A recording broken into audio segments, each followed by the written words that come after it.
প্রতিদিন কালকে কার সাথে কথা বলবেন, আজকে এটা একটু পরিকল্পনা করুন। কার একটা পড়াইছি স্যারকে বলে একটা হয়েছে, একটা কেন হবে, আমার অন্তত পক্ষে ডেইলি একটা হলে 30 দিনে 30টা হবে, কেন হবে না? বিশেষ করেন না, আগে নিজে বিশেষ করুন, তখন অন্যজনকে বিশেষ করাতে পারবেন। যে বিশ্বাস করবে না তারকে চ্যালেঞ্জ দিন। আপনি যদি কোনো কথা বলতে না পারেন, আপনার সিনিয়র আছে, সিনিয়র উপর সিনিয়র আছে, সিনিয়র উপর সিনিয়র আছে, একজনের উপর একজন তো আছে।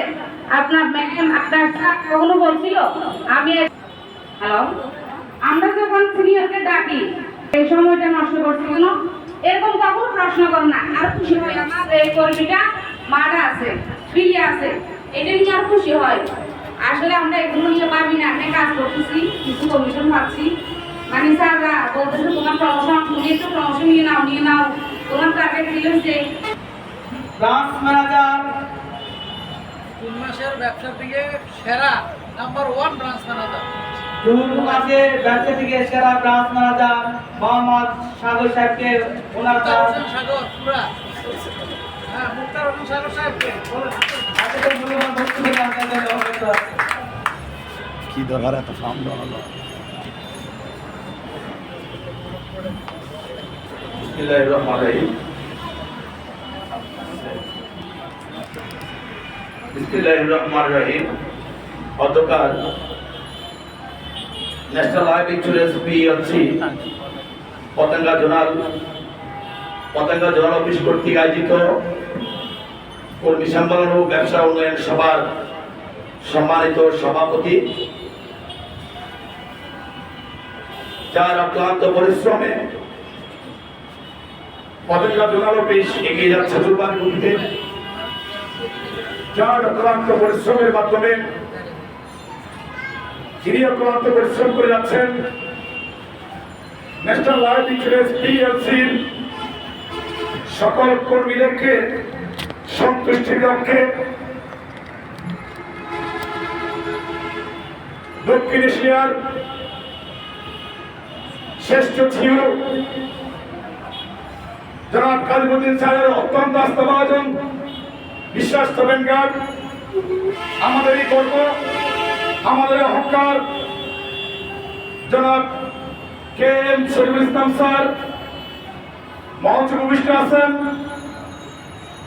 অত্র জোনেরই সহকারী জোন প্রধান, সিপিজেড সাংগঠনিক অফিসের সম্মানিত জোন প্রধান জনাব সুলতানা ম্যাডাম মঞ্চে উপবিষ্ট আছেন। অত্র অফিসের সম্মানিত এজিএম ইব্রাহিম স্যার উপস্থিত রয়েছেন।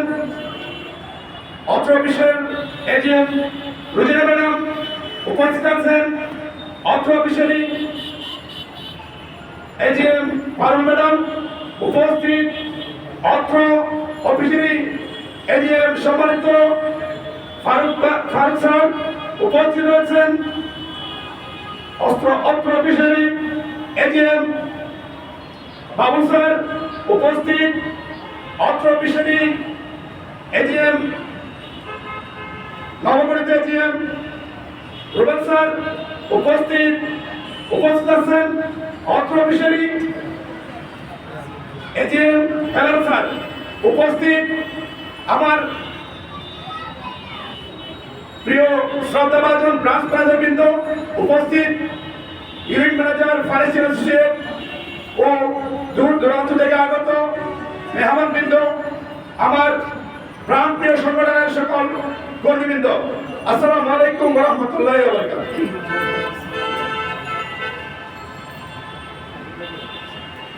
আমি আসলে বক্তব্য দেওয়ার জন্য নয়, বক্তব্য দিবেন আমাদের সিনিয়র স্যাররা আছেন, ওনারা দিক নির্দেশনা দিবেন, সেই দিক নির্দেশনা অনুযায়ী আমরা এগিয়ে যাবো ইনশাআল্লাহ। আমি শুধু মাইন্ড সেট আপ নিয়ে দুটো কথা বলবো, কারণ যে পেশায় জড়িত হয় না কেন, যে পেশার সাথে সংশ্লিষ্ট হয় না কেন, মাইন্ড সেট আপ যদি ভালো থাকে 99% আপনি সাকসেস হতে পারবেন। এই জন্য আমি মাইন্ড সেট আপ নিয়ে কথা বলবো। এই ন্যাশনাল লাইফ ইন্স্যুরেন্স পিএলসি সম্পর্কে আমি আসলে খুবই নতুন, আমি 2% মনে হয় এখনো জানতে পারিনি। এই ন্যাশনাল লাইফ ইন্স্যুরেন্স অনেক গভীর, জানার কোনো শেষ নাই, অনেক কিছু জানার আছে। তো আমি স্বল্প জানি, এই জন্য আমি ছোট্ট কথায় বলতে চাই, আমি জানি যে এই ন্যাশনাল লাইফ ইন্স্যুরেন্স দক্ষিণ এশিয়ার শ্রেষ্ঠ লাইফ ইন্স্যুরেন্স। আমি জানি যে এই ন্যাশনাল লাইফ ইন্স্যুরেন্স বাংলাদেশের নাম্বার 1। আমি জানি যে এই ন্যাশনাল লাইফ ইন্স্যুরেন্স বিগত 41 বছর ধরে যে ইন্স্যুরেন্সের 3 পরিমাণ কেউ কমেন্ট করতে পারে না, এটা হলো ন্যাশনাল লাইফ ইন্স্যুরেন্স। যেই ন্যাশনাল লাইফ ইন্স্যুরেন্সে গ্রাহকরা টাকা রেখে নির্দ্বিধায় ঘুমাতে পারে, এই ন্যাশনাল লাইফ ইন্স্যুরেন্সে টাকা রাখার পর কারো কোনো টেনশন করতে হয় না, এটা হচ্ছে ন্যাশনাল লাইফ ইন্স্যুরেন্স। সুতরাং এই ন্যাশনাল লাইফ ইন্স্যুরেন্সে কাজ করতে পেরে, আমি সম্পৃক্ত হতে পেরে নিজেকে ধন্য মনে করি। আরো ধন্য মনে করছি যে এই ন্যাশনাল লাইফ ইন্স্যুরেন্সের যারা সিনিয়র কর্মকর্তারা আছেন, অত্যন্ত সুন্দর মনের মানুষ, ওনাদের কাছ থেকে শিক্ষার মতো অনেক কিছু আছে। বেসিক্যালি আমি যখন প্রথম এই অফিসে আসছিলাম, শরীফ স্যারের কথা শুনে আমি সম্পূর্ণ ইমপ্রেস হয়ে গেছিলাম। কারণ স্যারের মধ্যে অহংকার বলতে কিছু নেই, অনেক বড় মনের মানুষ উনি। ওনার থেকে আমি অনেক কিছুই আরো শিখতে পারবো আশা করি, এবং আমার শিখার অনেক আগ্রহ আছে। এবং সুলতান নামের বলতে গেলে প্রথম মিটিং এসে সুলতান নামের গান শুনে আমি পুরো মুগ্ধ হয়েছি। এরপর আসতেছে সুলতান ম্যাডাম আমাকে অনেক ভালো ভালো পরামর্শ দেন, মাঝে মাঝে ওনার সাথে বসে কথা বলি। শিখার জন্য যদি আগ্রহ থাকে আপনি যে কোনো ভাবে শিখতে পারেন।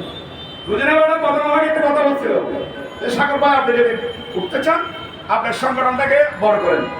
আমি এটা রিসিভ করছি, আসলে সত্য। পাশাপাশি পারুল ম্যাডাম আসলে কথা বলি, সুন্দর করে কথা বলেন। তো সবার সহযোগিতা আসলে সিনিয়ররা যদি জুনিয়রদেরকে অল ওভার দিতে চায়, কিন্তু জুনিয়ররা নিতে হবে। জুনিয়ররা যদি নিতে না জানে সিনিয়ররা দিবে কিভাবে? সিনিয়র চিন্তা করা হচ্ছে বোন করে সবাইকে দিবে। তো আমরা নিতে জানতেছি না, আমরা নিতে জানছি না। এই জন্যই ম্যাডাম বলছিল একটু আগে, ফোন করলে বলতে কোথায় আছি, একটা কাজ আটকে গেছি, অফিসে আসার আগ্রহ। আরে ভাই আপনি অফিসে আসেন, আসলে শিখতে পারবেন, না আসলে আপনাকে শিখে রেখে। তো এই জন্য মাইন্ড সেট আপটা এমনভাবে করতে হবে আমি এই অফিসে সাকসেস হব। প্রিয় উপস্থিতি, বুঝতেছেন আপনারা? আমরা সাকসেস হতে চাই। সাকসেস নিয়ে তোদের মধ্যে ছোট্ট একটা গল্প বলতাম। একজন ব্যক্তি একজন বুদ্ধিজীবীর কাছে গেছে, আমি সফল হতে চাই, আমি সাকসেস হতে চাই। যে বুদ্ধিজীবী, আপনি আমাকে একটু সফলতার জন্য কিছু টিপস দেন, আমি সফল হব। একদিন গেছে কিছুই বলে না, 2 দিন গেছে কিছুই বলে না, 3 দিন গেছে কিছুই বলতেছে না। আর পরের দিন বলছে, আপনি কেমন বুদ্ধিজীবী হয়েছেন যে আমি একটু সফল হতে চাচ্ছি, আপনার কাছে জানতে চাচ্ছি যে কিভাবে সফল হওয়া যায়, আপনি বলতেছেন। তো এক পরিবার এদিকে আসেন, তাহলে পুকুরে নামেন না। পুকুরে নামাই গেছে, নামতে নামতে পানি পর্যন্ত আসছে। কি পর্যন্ত? একেবারে জেমের কাছাকাছি, আর একটু হলে পুকুর ঢুকবে, এমন পর্যায়ে চলে আসছে। লাস্টে কি বললো, ওই বুদ্ধিজীবী তার গার উপরে গিয়ে চলে বসলো। যখন ওনার গার উপর উঠছে, পানির মধ্যে দাবি গেছে না, দাবি দেওয়ার পর সে বাঁচার জন্য সর্বোচ্চ চেষ্টা করতেছে। তার বুদ্ধি, তার শক্তি, তার চিন্তা চেতনা সর্বাধিক চেষ্টা করার পরে সবকিছুর চেষ্টায় সে ওখান থেকে উঠে দিছে একটু। সারা বুদ্ধি মনে মনে করতেছে, সারা বুদ্ধিজীবীর কাছে গেল বুদ্ধি কিনতে, সে তোমাকে মেরে ফেলতে দিচ্ছে।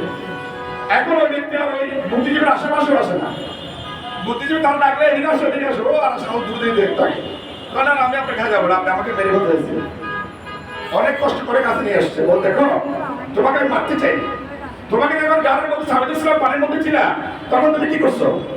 বলে আমার যত শক্তি, যত বুদ্ধি, যত চেতনা, আমার মধ্যে যত ক্যাপাসিটি, যত ক্যাপাবিলিটি আছে, সর্বোচ্চ ক্যাপাবিলিটি আমি এখানে উঠে জানে পাচ্ছি। তুমি যদি সাকসেস হতে চাও, সফলতা অর্জন করতে চাও, তোমাকে এরকম চেষ্টায় থাকতে হবে, তাহলে তুমি সাকসেস। আদারওয়াইজ তুমি সাকসেস পাবে।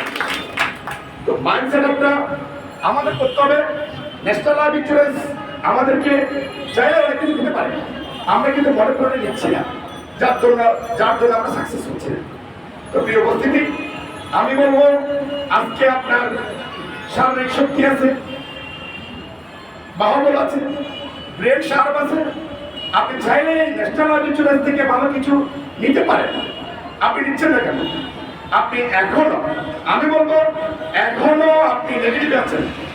আমি মনে করি আপনি 50% নেগেটিভ, 50% পজিটিভ, যার ধরুন আপনি কন্টিনিউসলি অফিসমুখী হচ্ছেন। অফিসমুখী হতে হবে, আপনার সফলতা আসবে।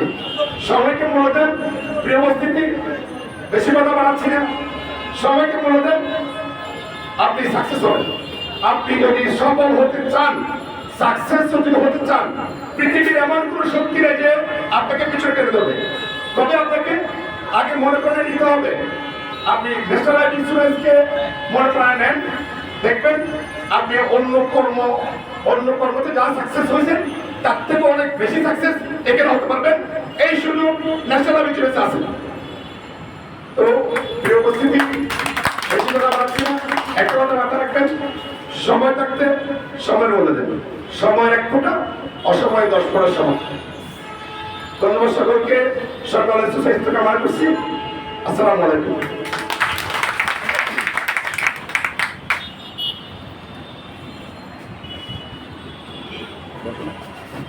ধন্যবাদ স্যারকে খুব সুন্দর বক্তব্য দেওয়ার জন্য। এই পর্যায়ে কর্মপতি অফিসের ইনচার্জ জনাব সরওয়ার আলম,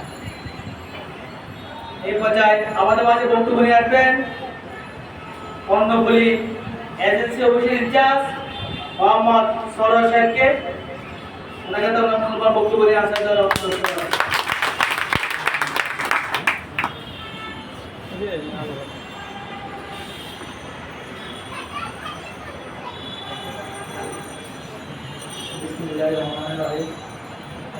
ধন্যবাদ স্যারকে।